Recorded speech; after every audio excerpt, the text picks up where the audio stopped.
Yellowstone is set to make its final ride this weekend with the release of the second half of Season 5, and the show has never been talked about more during a period of time when it wasn't airing. Of course, virtually all of the discussion about the show this time around has been centered on the negative, behind-the-scenes issues, and not on what the show is actually doing. The feud between its headlining star, Kevin Costner, and its influential creator, Taylor Sheridan, has put Yellowstone into the news headlines for all the wrong reasons. Costner's very public departure from the show seems to be bringing Yellowstone to a premature ending after Season 5 runs its course. But after watching every episode of every season over the years, I would contend that the collapse of Yellowstone began much sooner than that, and it arguably should have ended years ago. Outside of the US, it may be difficult to understand how big a deal the show Yellowstone was for a period of time, and still is to some degree. And it might be hard to fully appreciate the mythos surrounding the American cowboy that gives the show much of its appeal. And while we don't have time for me to expound on the latter issue, I can at least shed some light on the former. Yellowstone was a bit of a cultural phenomenon around these parts. I personally even remember seeing football commentators on a rival network discussing the show live on air. Everyone in the show became even bigger celebrities than they were overnight, and their identities are now somewhat indistinguishable from their Yellowstone characters. Viewership of the show has grown steadily season over season, culminating in the premieres of both Season 4 and Season 5 topping 12 million viewers. Not only is Yellowstone highly viewed, but it's also highly rated for the most part. The show reached its highest audience score of 90% in Season 2, but that rating has been consistently dropping in small increments ever since. Or that at least was the case until the show completely cratered in the first half of Season 5, which the audience is giving a 41%. However, Yellowstone still boasts a 77% rating on the whole from viewers as of right now. Meanwhile, the success of Yellowstone has led to no less than 5 spin-offs and counting. And the creator, Taylor Sheridan, also leveraged that success into 7 other projects for himself as of this writing, on the big screen and the small. While Sheridan was already a well-accomplished quantity in the industry after making movies like Sicario, Hell or High Water, and Wind River, the astronomical success of Yellowstone opened the floodgates of opportunities for him. Of course, we can't talk about what's happened to the show without talking about what's happened in the show, and what it's about. So of course, we see spoilers on the horizon.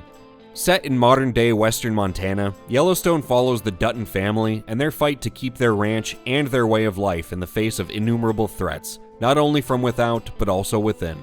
The patriarch of the family, rancher and landowner John Dutton, who we first meet serving in his role as the state livestock commissioner, strives to maintain the Yellowstone Dutton Ranch that's been held in his family for generations. In the show's most recent season, he's won the office of the governor, and while he may act in Montana's best interests as well, his admitted ambition with the role is simply to do what's in his family's best interest.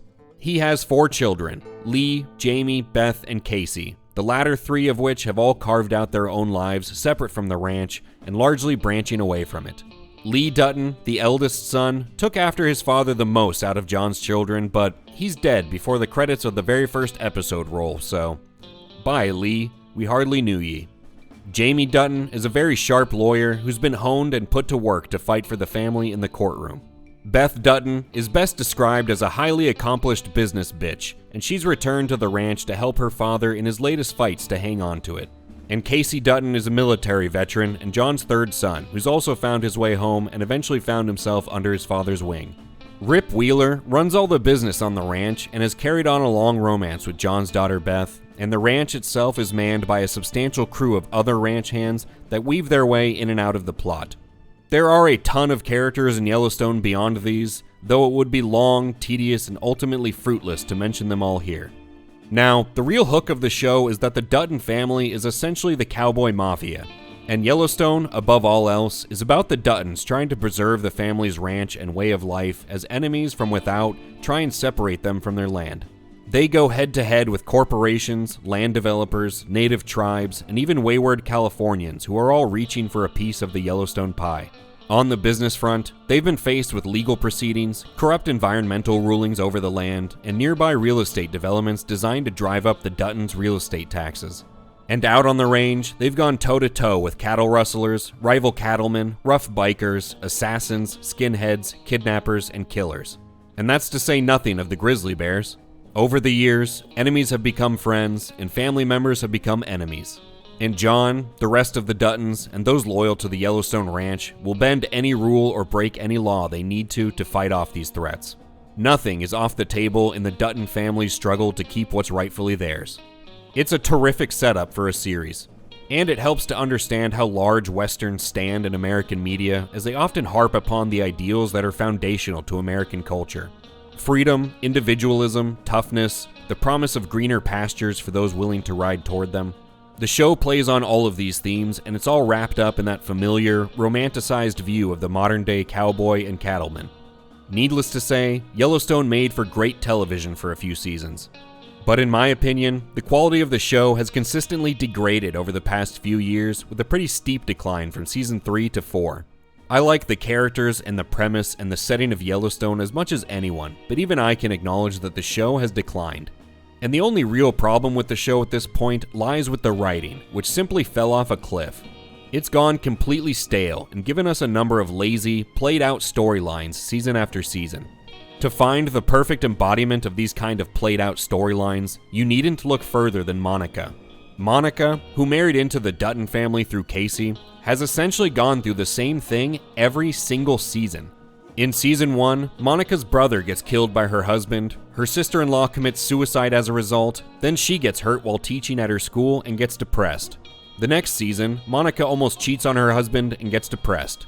The next season, Casey gives her a better life and she gets depressed. In season 5, Monica gets in a car accident and loses a child and gets depressed. She just gets abused by the script every single season, and her poorly written subplots are just a drag on the entire show. People online constantly talk about how they fast forward through all of her scenes, and when you put her character through the same depressing bullshit season after season, who could blame them? And with her ever-present depression and complaining, she constantly drags her husband down with her, effectively hamstringing one of Yellowstone's best characters.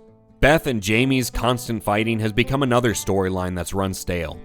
Their feud has a very good, contentious origin story, and it led to some real interesting, fiery exchanges early on as their shared history came to light. But 5 seasons later, with the constant backstabbing between the siblings and a couple literal stabbings they've attempted on each other, it's just become mind-numbingly repetitive and ultimately uninteresting. Oh look, Beth and Jamie still hate each other. Can't wait to see this for another 10 episodes. And while Beth was one of the best characters on the show, after she and Rip settled down and began homesteading on the ranch and raising a teenage kid they found on the streets and playing family, both of those characters lost a lot of what made them compelling to follow. And due to Beth's success as a female lead on the show, they just decided to add 2 more Beths to the mix, with a brunette Beth and a Native American Beth. So now the show is saddled with these 3 hard-ass, ultra-competent, man-eating, pseudo-femme fatale, carbon copy characters that are only separated by their looks and which team they're on. It's lazy, it makes all of them less interesting characters, and we're just left with a lot of Beth-on-Beth action, but not the kind you'd want to see. And it doesn't end there. There are other smaller examples of character storylines running dry. Jimmy was good for a few laughs and had an okay storyline, but then he was shipped off to Texas just to feed into one of Yellowstone's spin-off shows. The entire bunkhouse of ranch hands, which was always a source of fun, was absolutely ravaged by these 2 annoying barrel racer girls over the last 2 seasons that brought a ton of high school girl drama into this cowboy show. Now you could argue that these are minor side stories or stories tangential from the main thrust of the show, but the main storyline hasn't fared any better over the years.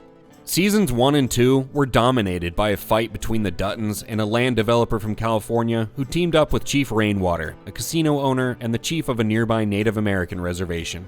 Together, they try to push the Duttons off their land as other power players in the real estate business, the Beck brothers, join the fray with their own axe to grind against all parties involved. Season 3 saw the introduction of a new land development corporation, Market Equities, who attempted to go through the governor and use eminent domain to develop the valley, even going as far as to employ a rival cattleman to harass the Yellowstone Ranch. So far, so good, and the fight for the Duttons to keep what's theirs and their way of life intact was always compelling during these seasons. But then Season 4 pulled back the reins on all that momentum. It started off well enough with John and Casey hunting down those who tried to assassinate members of the Dutton family at the end of Season 3. But almost all of Season 4's action took place in the first 10 minutes of the season, and then it was all downhill from there. The season devolved into Jamie dealing with his biological father and being confronted with his surprise child by his surprise baby mama. Meanwhile, his father John spent the season cavorting with an animal rights activist before he and his son Jamie ran competing campaigns for governor. Those first 10 minutes of the season were as exciting as it ever got, and it all lacked that allure that the Duttons' fight for survival in the preceding seasons had. And so far, Season 5 has only made things worse. The season begins with John becoming the governor of Montana, and with market equities still representing the only external threat to the ranch 3 seasons later. Jamie, having sided with them, moves to have his father impeached, and he trades blackmail attempts with Beth, who's trying to protect the family. So it's just more of the same boring story. There are no new external threats to the Duttons, and now they're just trying to insulate the ranch against those outside forces. And the whole thing's become much more of a country-flavored soap opera than a modern-day Western drama. The show always had a little bit of soapiness to it, but that part of it used to be greatly outweighed by a good story.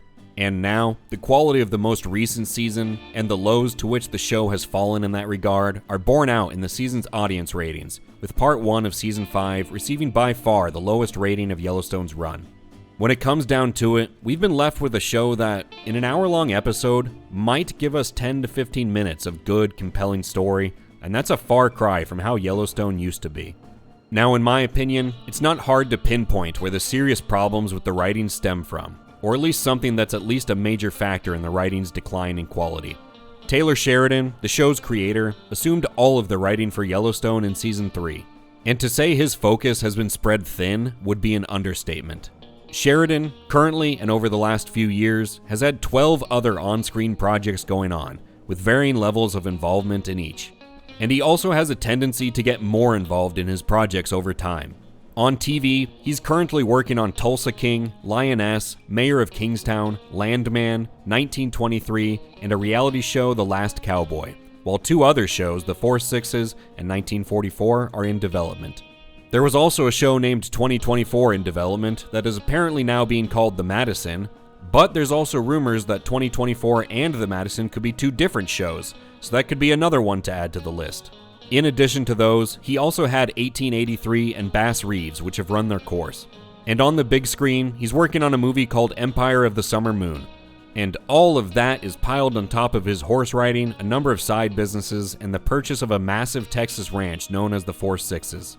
I give the guy credit for being a workaholic and putting out generally good products, but needless to say, he's put a lot on his plate. And in my opinion, he's probably put too much on his plate. You simply can't give every project the time and care they need with that many irons in the fire. And the quality of the writing for Yellowstone, the flagship of it all, has palpably suffered for it. Hindsight is always 20/20, but I think he should have brought in some writers for Yellowstone once his creative well started to run dry. Now, Yellowstone still has some things going for it, and it's still better than some of the trash we're normally offered on TV. The characters, the acting, the locations, the general premise, they're all still going strong. It's just the writing that's let the show down. A drop-off 5 seasons into a show is to be expected to some degree, but Yellowstone has fallen off quicker and worse than most shows that run this long do. It's still a decent show in a number of ways, but on the story front, Yellowstone is now a shadow of its former self. I loved Yellowstone over the first few seasons, and perhaps this video can be a backhanded way of praising what the show once was, rather than just shitting on it in its current form. There was no shortage of badass confrontations and memorable moments during the first 3 seasons. In case you don't already know, there's no such thing as heaven. A long black train. No. If I did this to your home, what would you do? Well, I'd kill you. That's right.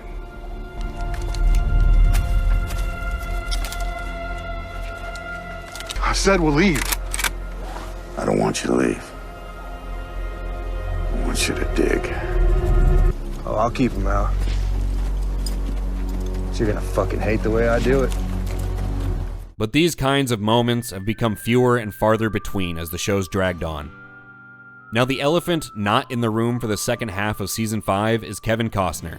All of the discussion during this 21-month-long off-season has been about the star's very public departure from the show and his pseudo-feud with Taylor Sheridan. And while the exact details of how everything went down are murky, one thing that's clear is that the show will suffer from Costner's absence, and his exit looks to have been the catalyst for Yellowstone ending its run prematurely. So let's take a look at that whole mess with a timeline of the events that led to Season 5 being split up into 2 parts and potentially led to the end of Yellowstone. Initial reports said that Kevin Costner was unwilling to give the production team a sufficient window of time to film, and that the actor was unwilling to make up time lost while he had COVID. Taylor Sheridan followed up with this, saying that Costner had wanted to move on and prioritize his Horizon project. Now, Costner did want to branch off and focus on Horizon: An American Saga, a planned 4-part Western film series on a grand scale about the American West in the post-Civil War era. Horizon has very much been Costner's baby for a long time, with the actor even going so far as to mortgage his expansive Santa Barbara estate to self-finance part of the series. The first chapter of Horizon came out in June of this year, and while the movie wasn't terrible by any measure, its poor box office showing was enough to put the second chapter on hold. But that's a different story. After news of the dispute broke and started to gain traction, Sheridan publicly claimed that the minute lawyers got involved, the negotiation process came to a screeching halt. Now, in 2022, Hollywood looked to be breaking into a new frontier of entertainment in the form of celebrity trials, with the Johnny Depp and Amber Heard trial. And while Costner's time in divorce court with his now ex-wife Christine Baumgartner was nowhere near as salacious as the Johnny Depp-Amber Turd spectacle, it was an interesting source of information for what had been going on behind the scenes with Yellowstone's production. In his testimony, Costner pushed back against the claims made about his willingness to make time for the show. He said that he and his team had tried to reach a deal and return for the second half of Season 5, but there were issues on the creative side of things. With his team saying that there had been script delays that ate away at the time Costner had allocated to film for the show. In May of this year, while on the press junket for his movie series, Costner himself opened up about his side of the story. He asserted that Horizon was scheduled to shoot during the gaps in between Yellowstone, but the scripts weren't ready for Part 2 of Season 5 when he showed back up to film. At that point, the actor offered to stay another week to film, but in the media, this was twisted to say that Costner had offered to work on Yellowstone for only a week. He took some jabs at the writing and the script delays, but he said he'd still be there for Yellowstone in the future if they wanted him. Then Kevin Costner fanned the flames even further at the Horizon premiere at the Cannes Film Festival. There, he mentioned that Sheridan had read his script for the film in 2019 and followed this claim by saying he wasn't sure if elements of that script were used in Sheridan's 1883 series. Finally, in June of this year, Costner confirmed his exit from Yellowstone, saying he, quote, didn't need the drama, and that he was tired of holding out hope for a return to the show. I'm not going to try and argue who was in the right, especially when we really don't know the truth of the matter. And frankly, I can see truth on both sides. Costner certainly holds Horizon close to his heart, and I could see him making that a priority. But Sheridan does seem to have an ego, and that's backed up by a lot of people who have worked with him. I'm not saying it's not deserved. The guy is talented in a lot of different arenas. But he also cast himself in Yellowstone as a conceited asshole, seemingly just to show off his horseback skills. And I already mentioned all of the projects he has in the hopper, where he tends to have as much control as time will allow, which has already led to the quality suffering. But like with most things, the truth almost certainly lies somewhere in the middle. We'll probably never know the whole truth of the matter, and for now, both sides are sticking to their guns. Regardless, this apparently final run for Yellowstone will certainly lose some of its draw without Costner headlining. And an appearance for John Dutton in this next half of the season could still happen and surprise us all, but that bridge looks well and truly burnt. As it stands now, the show will return this Sunday for Season 5 Part 2 without Kevin Costner, against his expressed desire to return, and those episodes will be the last for Yellowstone. When Yellowstone first started gaining popularity, I'd always heard that the show originally planned to run for 6 seasons, so ending things a season earlier would be a bit premature compared to those initial plans. But hold your horses, because as of this past August, discussions about a potential 6th season cropped up. Whether that season happens or not will certainly just come down to how Season 5 Part 2 does in terms of viewership, and if people are still watching the show without John Dutton. I know how I'd feel about a Season 6 if the show doesn't correct course and continues its steady decline. But if nothing more, it would be interesting to see the discussion about whether or not Costner would return for that 6th season, should it happen. Maybe the second half of Season 5 will surprise us all and show us some of that quality that the first 3 seasons had. But with the main protagonist and biggest star of the show off trying to find greener pastures, and the sole writer busy juggling 20 other projects, I'm not holding my breath. Yellowstone was a powerhouse of a show for quite a few years since its release in 2018, and in terms of viewership, it still is. I would even argue that the show is at least partially responsible for the significant emigration into Montana, even though the majority of the first few seasons were filmed in Utah, but what are you gonna do? And in my opinion, you should absolutely watch the first 3 seasons of Yellowstone if you haven't seen the show before. But right now, it feels like this horse has run its race, and I think it probably should have been put out to pasture a couple seasons ago. Did you catch Yellowstone fever during those early seasons? What do you think about the show in its current state? Do you think the show should have done more to accommodate its lead actor? Or do you think there's enough of a draw beyond John Dutton to keep the show running without him? Let us know in the comments below. And remember to like the video if you liked it, and subscribe to HateWatchers for reviews of current shows and movies, as well as the occasional video essay like this one. Thank you for taking this ride across the plains with us today, and we'll catch you on the next one.